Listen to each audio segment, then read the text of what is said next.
Nah, tapi saya merasa bahwa saya perlu sharing sesuatu lagi, saudara sekalian, tentang iman ini. Ya, kenapa? Karena saya ingin memperlengkapi, kurang lebih membekali kita semua soal iman. Karena begini kata Ibrani. Ya, Ibrani pasal yang ke 11 ayat yang ke 6 itu bilang begini. Ini ayat yang perlu kita ketahui, perlu kita renungkan, perlu kita hafalkan. Ibrani 11 ayat 6, tetapi tanpa iman tidak mungkin orang berkenan kepada Allah. Jadi ini perhatikan ya, kalau seseorang ingin berkenan kepada Allah, dia ingin diterima oleh Allah, dia ingin mengalami punya hubungan yang baik dengan Allah itu, dia itu nggak bisa nggak ada iman, dia mesti punya iman. Nah, iman yang dimaksud itu iman apa? Sebab barang siapa berpaling kepada Allah, berpaling kepada Allah. Oke, semua dia nggak lihat Allah. Oke, dia lihatnya yang lain. Sekarang dia berpaling kepada Allah. Oke, dia sekarang mencari Allah. Dia sekarang datang minta pertolongan Allah. Dia sekarang dekatkan diri dengan Allah. Dia mesti percaya dua hal. Ia harus percaya bahwa Allah ada. Yang saya katakan minggu lalu ya. Jangan bilang, saya mau lihat dulu Allah itu yang mana seperti apa baru saya mau percaya. Enggak, percaya dulu bahwa Allah ada. Oke. Dan bahwa Allah memberi upah kepada orang yang sungguh-sungguh mencari dia. Oke. Nah, jadi itu dasarnya, bahwa karena iman kita hari ini datang ke di ibadah online ini. Oke. Nah, jadi pentingnya iman adalah bahwa tanpa iman nggak mungkin kita itu bisa punya suatu hubungan dengan Allah kita.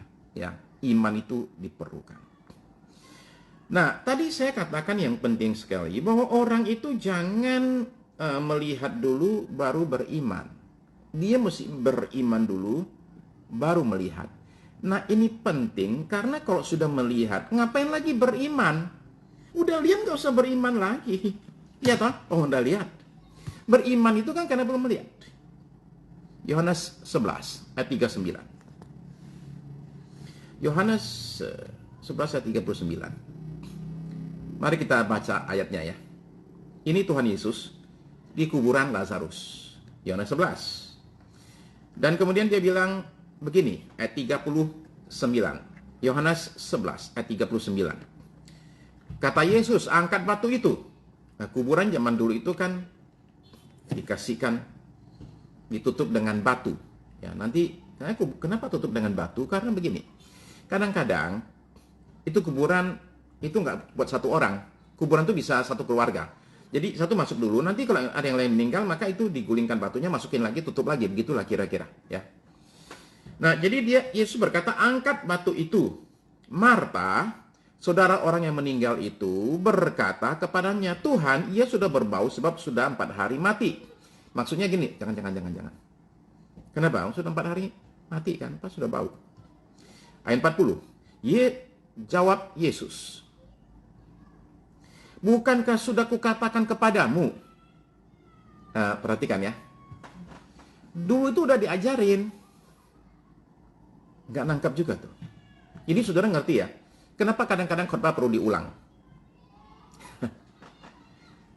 Jangan omelin yang khotbah. Sebab kadang-kadang kita ini suka aja dablek. Oh, dikhotbahin lupa lagi tuh. Bukankah sudah kukatakan kepadamu? Saya dulu sudah ngomong. Jikalau engkau percaya, engkau akan melihat kemuliaan Allah. Perhatikan urutannya. Jika engkau percaya, engkau akan melihat kemuliaan Allah. Jadi mesti percaya dulu, baru melihat. Bukan begini. Bukankah sudah kukatakan kepadamu, engkau akan melihat kemuliaan Allah, maka engkau akan percaya.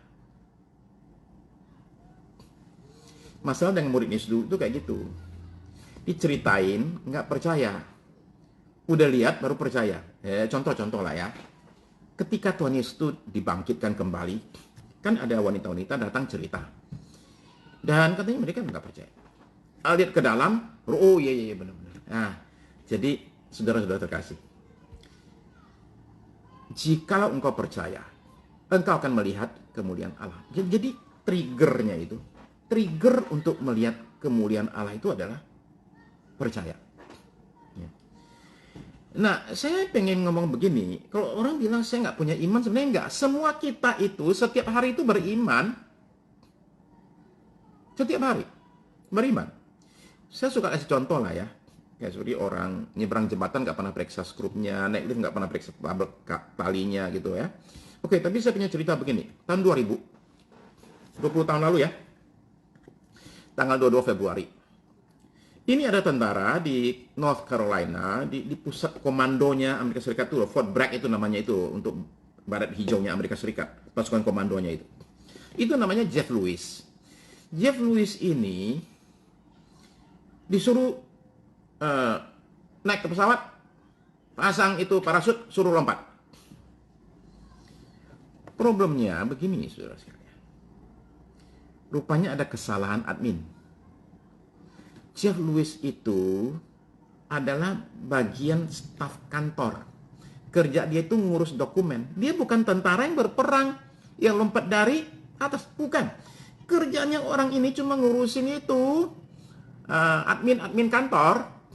Nah, sekarang dia dikasih tahu, Jeff, lu pasang parasut, lu naik pesawat, lu lompat. Nah, saya mau tanya saudara ya, kalau saudara disuruh kayak gitu, saudara ikut nggak? Kalau disuruh gitu. Sudah kan protes habis-habisan. Siap. Komandan, siap Dan saya ini nggak pernah latihan terjun. Saya nggak pernah lompat dari atas pesawat. Saya cuma pegawai bagian admin. Nggak lo si Jeff itu.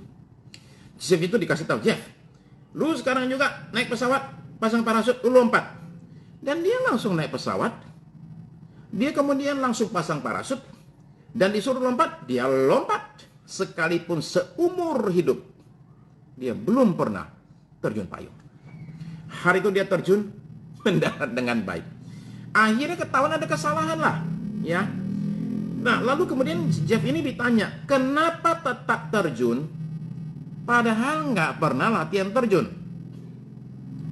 Jawabannya, jawaban orang beriman. Saya mah ikut perintah aja, katanya. Atasan saya bilang, saya suruh terjun. Berarti kan atasan saya itu percaya saya bisa terjun. Lah, masa saya nggak percaya sama atasan saya? Berarti kan kata-kata ini ya. Masa saya nggak percaya sama atasan saya? Jadi kalau atasan saya bilang bisa, berarti atasan saya tahu memang saya bisa. Dia lompat, dia bisa. Nah, jadi saudara sekalian, saudara, saya bisa melihat dalam cerita ini ada unsur iman dilakukan oleh banyak orang. Saudara pikir itu ilmuwan nggak pakai iman ya? Para ahli-ahli itu nggak pakai iman ya? Ahli roket lah, ahli nuklir lah, ya toh, ahli kimia, ahli fisika itu nggak pakai iman semua. Ini di belakang saya ini ada satu buku, judulnya Hal-hal yang saya percayai tapi nggak ada bukti. Hal-hal yang saya percayai tapi nggak ada bukti. Itu ilmuwan semua disuruh ngomong, apa sih yang kamu percaya tapi nggak ada bukti? Ternyata semua ada. Jadi jangan ketawain orang percaya bilangnya main iman aja nggak ada bukti. Mereka sendiri ternyata begitu juga. Ini buktinya hitam di atas putih. Jadi saudara jangan malu ya.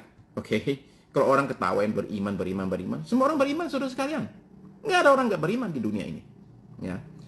Kenapa saya bisa bilang begitu? Saya sebut dua ya. Satu, saudara-saudara mungkin sebagian akan kaget karena mungkin belum tahu bahwa di beberapa kota besar di dunia seperti London dan Melbourne itu ada gereja ateis. Gereja ateis itu dibuat oleh orang ateis karena mereka pengen ke gereja. Aduh, kasihan deh. Pengen ke gereja tapi nggak mau ada Tuhannya. Jadi mereka bikin gereja sendiri yang tanpa Tuhan nggak diundang. Ya, namanya Sunday Assembly. Assembly itu kan sebenarnya arti katanya itu kan jemaat. Jadi jemaat hari Minggu kumpul di sana. Nah, begini saudara sekalian, saya mau cerita. Wartawan Sydney Morning Herald itu ikut ibadahnya. Ya. Dia bilang, aduh, oke, kayak gereja persis loh. Ada yang, pokoknya semuanya kayak gereja, kecuali Tuhan nggak disebut aja. Ya. Cuman, nah dia ngomong gini, menjelang penutup, itu ada lagu penutup. Ya, kalau kita suka ada tuh, ya. Kalau di Protestan itu suka ada apa namanya, kadang-kadang di GB itu suka ada lagu terakhir gitu ya, ya, ya yang kita tutup ibadah gitu. Ya. Nah, itu gereja ateis juga punya lagu terakhir. Tahu nggak lagunya apa? Lagunya itu lagunya George Michael, penyanyi dari Inggris itu. Judul lagunya You Gotta Have Faith. Kamu harus punya iman. Yeay! Kamu harus punya iman. Ateis loh ya. Dia bilang kita mesti punya iman. Ateis ketawain orang beriman. Ini beriman. Gue sih nggak percaya. Ya, dia sendiri bilang beriman. Itu contoh satu. Contoh dua. Andrew Newberg. Andrew Newberg ya, saya sebutin kerjaannya apa.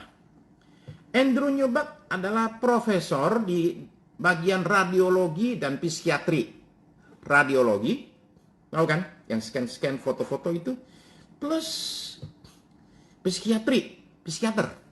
Kemudian juga asisten profesor di Departemen Studi Religius.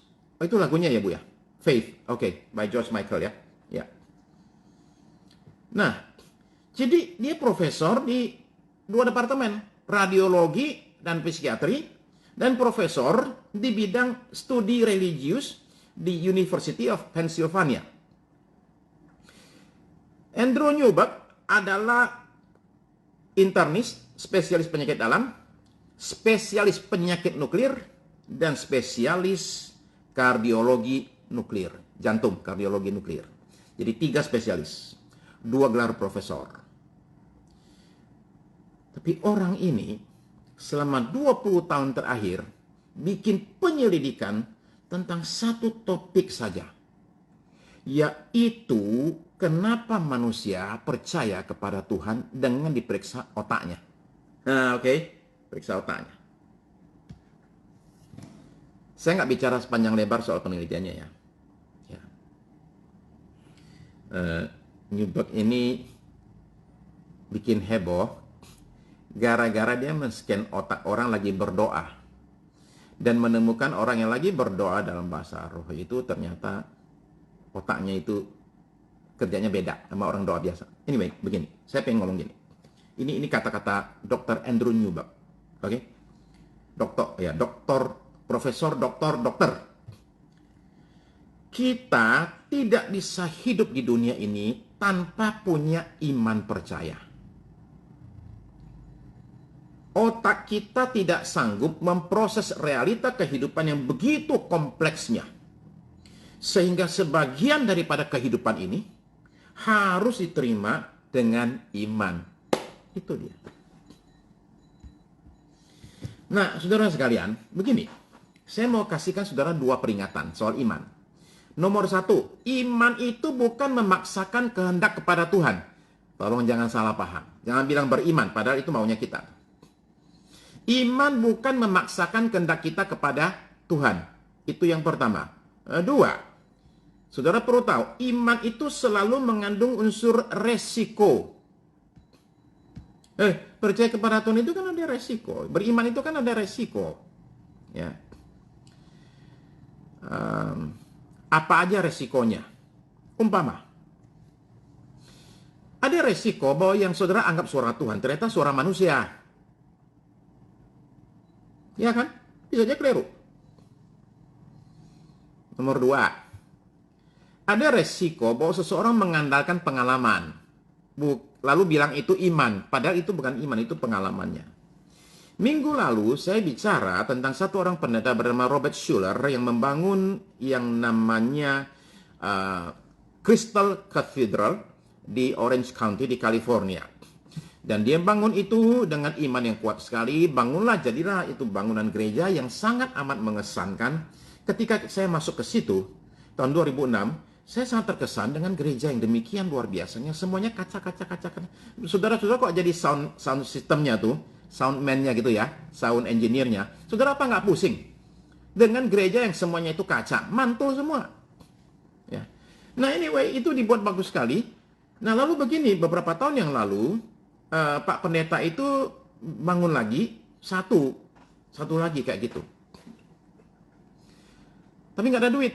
Lalu dia bilang gini, dulu yang pertama aku bangun juga nggak ada duit, beriman aja. Jadi dia bilang sama anaknya, kamu bangun aja nanti duitnya bakal datang. Dia bangun duitnya nggak datang. Jadi akhirnya bangkrut. Crystal Cathedral akhirnya dijual. Gereja Reform itu gereja Reform. Itu akhirnya dijual dan sekarang jadi gereja Katolik. Puji Tuhan masih jadi gereja. Ya toh? Kalau jadi museum itu parah lagi.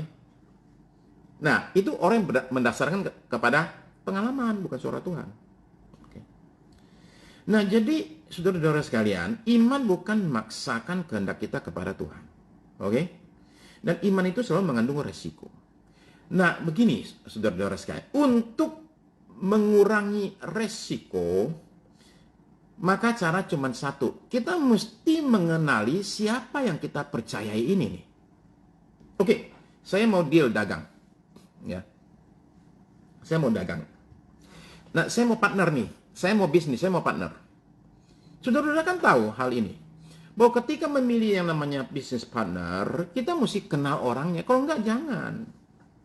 Kalau saudara nggak kenal orangnya, saudara nggak tahu sifatnya loh, bahaya.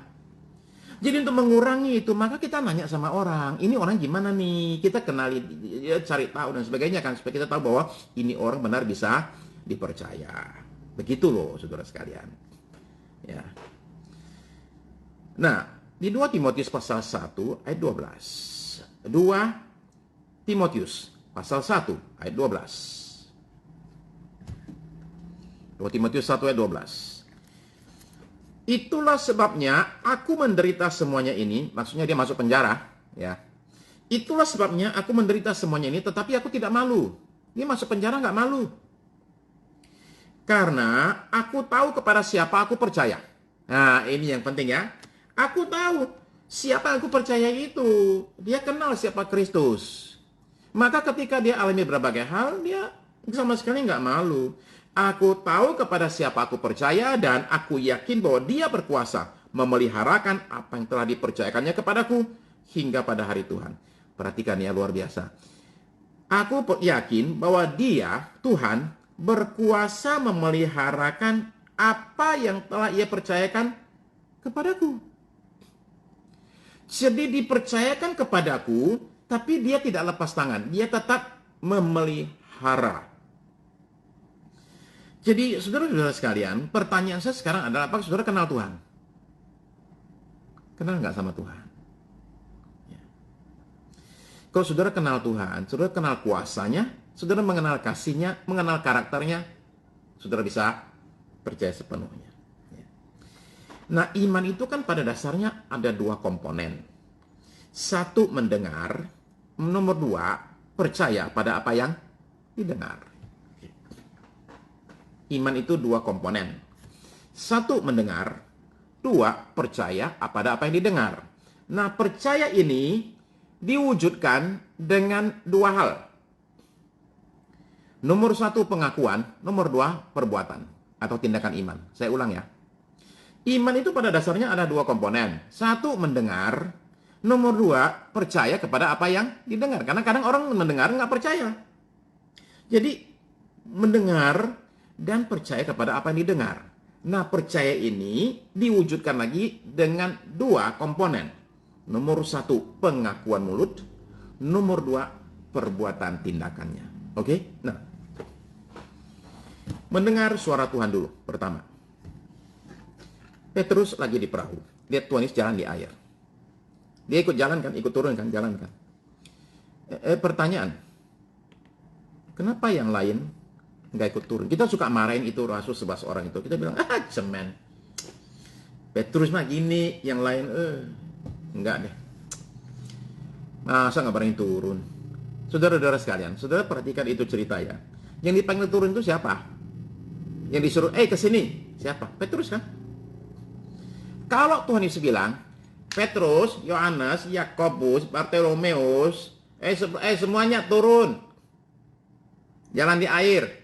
Terus cuma Petrus yang turun, 11 nggak turun, kita marahin yang lain.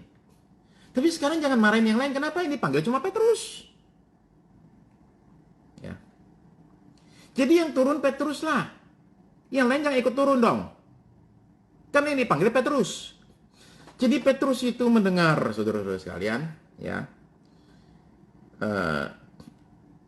Yang lain nggak turun. Nah, saudara sekalian, maka kita mesti biasa mendengar.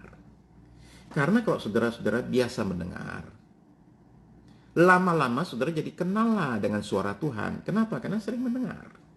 Nah, mendengarnya itu dalam bentuk apa nih? Ada dua.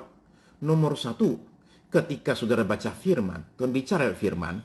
Yang kedua, Roh Kudus bicara dalam hati kita. Nah, itu cara mendengar dua. Oke. Satu, ya. Saya baca firman, saya dapat sesuatu. Ya. Bekerja dalam hati saya. Yang kedua, saya dengar suara roh. Ya. Mungkin saya lagi doa. Oke. Saya kayak contoh ya, contoh. Saya mendoakan seseorang, kita sebut aja si X. Saya doakan si X, kemudian saya lagi doa nih, saya yakin ada suara ngomong dalam hati saya, bukan suara gitu, Sukirno, enggak. Cuma di hati saya tuh yang gini, kamu pergi ketemu si X, dan kamu kasih tahu sama dia, Tuhan itu nggak happy sama bisnisnya, suruh dia berhenti. Saudara sekalian, saya kalau kayak gini, mendingan saya make sure itu nggak keliru loh, jangan sampai saya salah lagi sama orang. Jadi, saya nggak berani ketemu si X. Saya doa lagi. Saya bilang, Tuhan benar nih. Apa benar? Saya mesti ketemu si X. Mesti ngomong sama dia, suruh bilang Tuhan nggak happy sama bisnisnya ya. Suruh dia berhenti ya. Saya bergumul 1 minggu. Setelah 1 minggu saya yakin. Ini dari Tuhan. Oke? Pastiin aja, jangan sampai keliru. Jadi saya minta ketemu si X. Saya bilang saya ada pesan Tuhan. Wah, buat dia. Wah, dia senengnya bukan main. Ada pesan Tuhan. Yeay. Demikianlah saya ketemu. Terus saya bilang begini. Dia bilang, apa pesan Tuhan? Begini Pak. Tuhan bilang dia nggak happy sama bisnisnya Bapak. Bapak disuruh berhenti. Dia bilang, kapan mulai mesti berhenti? Saya bilang, nggak tahu. Pokoknya berhenti aja. Saudara tahu nggak? Dia bahkan ngomong, dia nggak percaya. Dia tidak percaya. Ya habis bisnisnya, habis semua, ya habis. Dia nggak mau tutup, akhirnya Tuhan yang tutup. Kalau dia tutup waktu itu dia masih nggak akan terlalu parah keadaannya. Tapi karena Tuhan yang tutup, habis.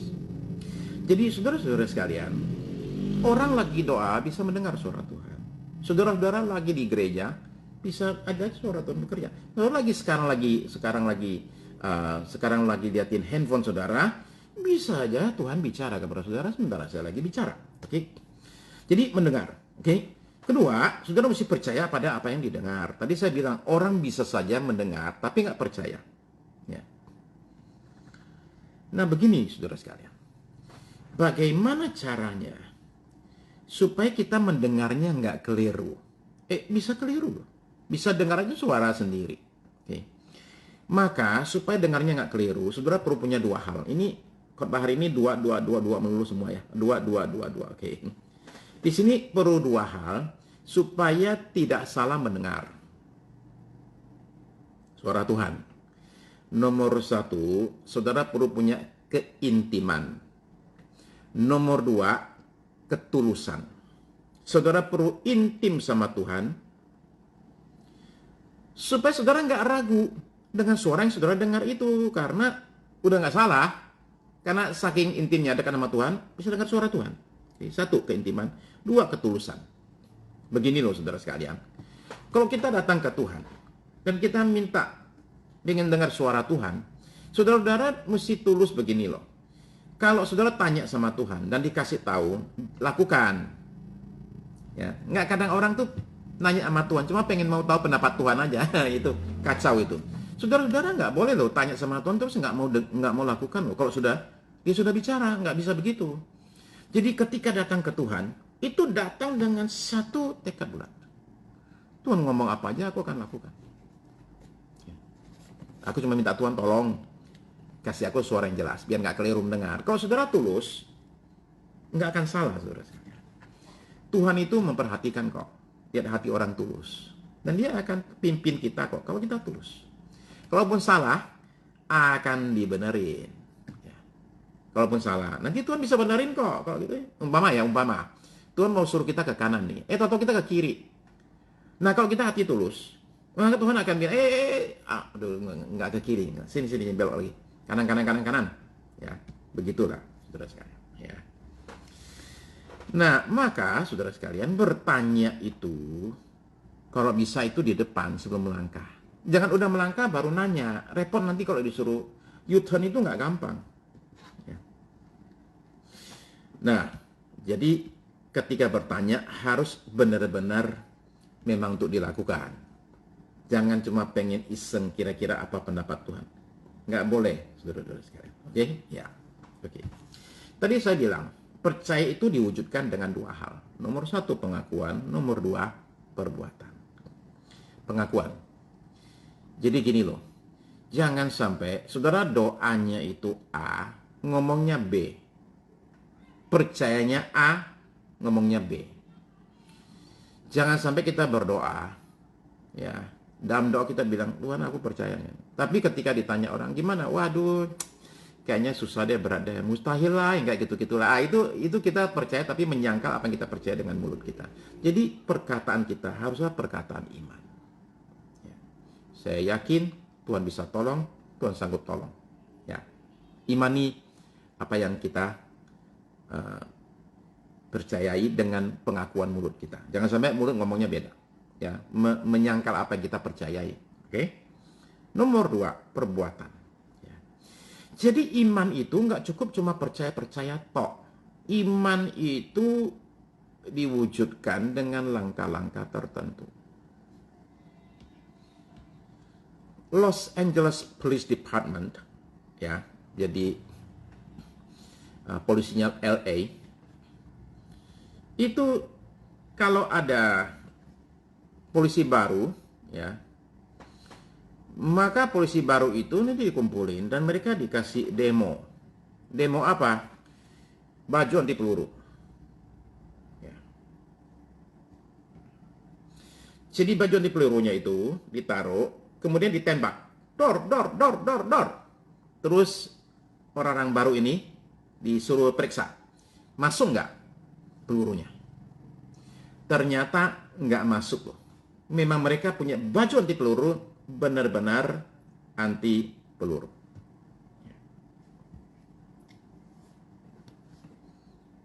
Setelah periksa itu, bener lo nggak tembus lo, hebat lo anti pelurunya. Habis itu, kemudian ditanya, oke, di sini berapa yang mau sekarang pakai itu baju, dan kita tes ulang bajunya, tembus enggak? Ayo pakai, saya tembak sekarang. Saya mau tanya saudara, kalau saudara ada di situ, saudara berani nggak? Bilang, saya pakai deh, saya pakai, karena tadi udah kelihatan kok. Jelas, nggak tembus. Saya pasang deh. Nggak banyak yang berani. Padahal sudah melihat loh. Udah melihat. Jelas nggak tembus. Tetap aja nggak percaya. Jadi antara kepercayaan kita dengan tindakan kita juga jangan sampai nggak cocok. Ya. Nah, saudara sekalian, tantangan iman kita. Tantangan iman itu begini. Tantangan iman itu ada dua melulu hari ini. Tantangan iman adalah satu, realita. Realita nggak cocok sama iman. Ya. Itu mesti gimana tuh? Nah, saudara-saudara sekalian, dengerin saya baik-baik ya. Iman itu tidak bertentangan dengan realita. Maaf, saya ulang ya. Iman itu tidak menyangkal realita.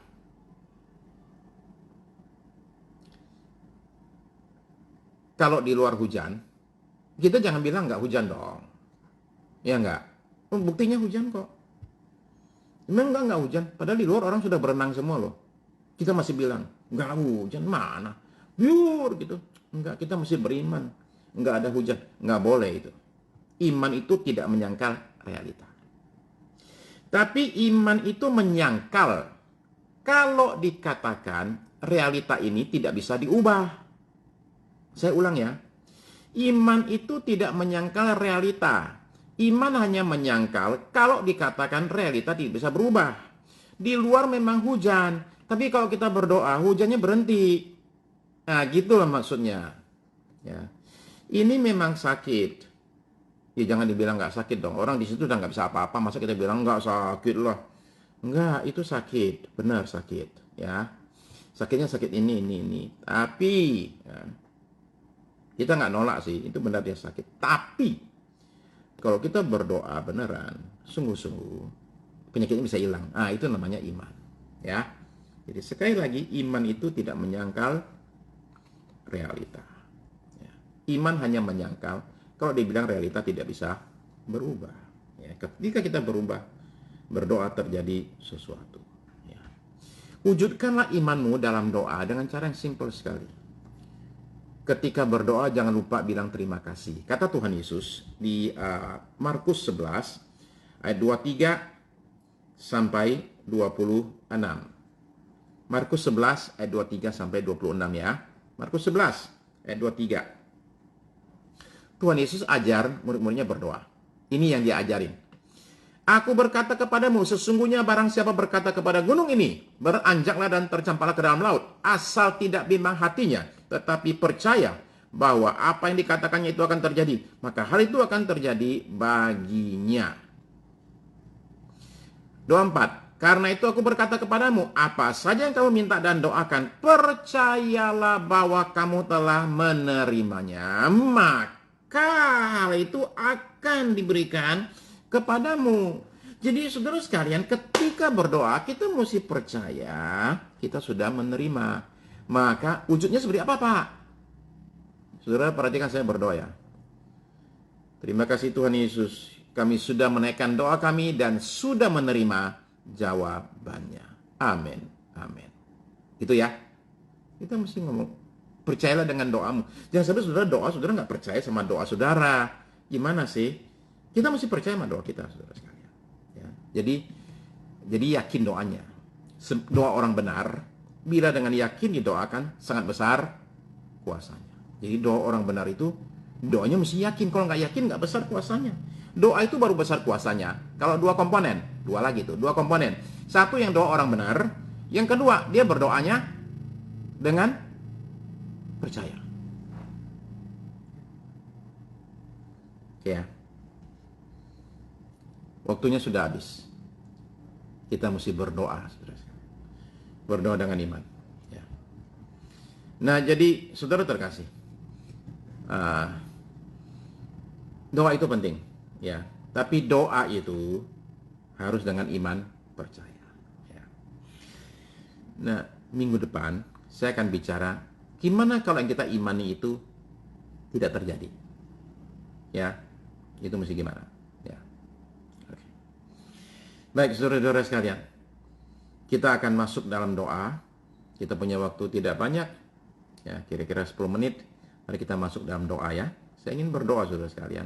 Sekali lagi, untuk saudara-saudara sekalian yang ikut doa pada malam ini, memohonkan campur tangan Tuhan. Hari-hari ini kita makin perlu banyak berdoa. Perlu tambah doa kita. Saudara tolong ingat ya, saya pengen ngomong begini ya. Saya ini hanya ketemu dengan orang yang nyesel karena kurang doa. Saya belum pernah ketemu sama orang yang nyesel ke saya bahwa dia terlalu banyak berdoa. Nggak ada. Ya ada orang yang nyesel dia kurang berdoa. Ya, jadi mari kita saudara sekalian pada hari-hari begini perbanyak doa. Ya, untuk bangsa kita, untuk keluarga kita, tapi juga untuk kerajaan Allah, untuk pekerjaan Tuhan ya. Oke, mari kita sama-sama berdoa ya.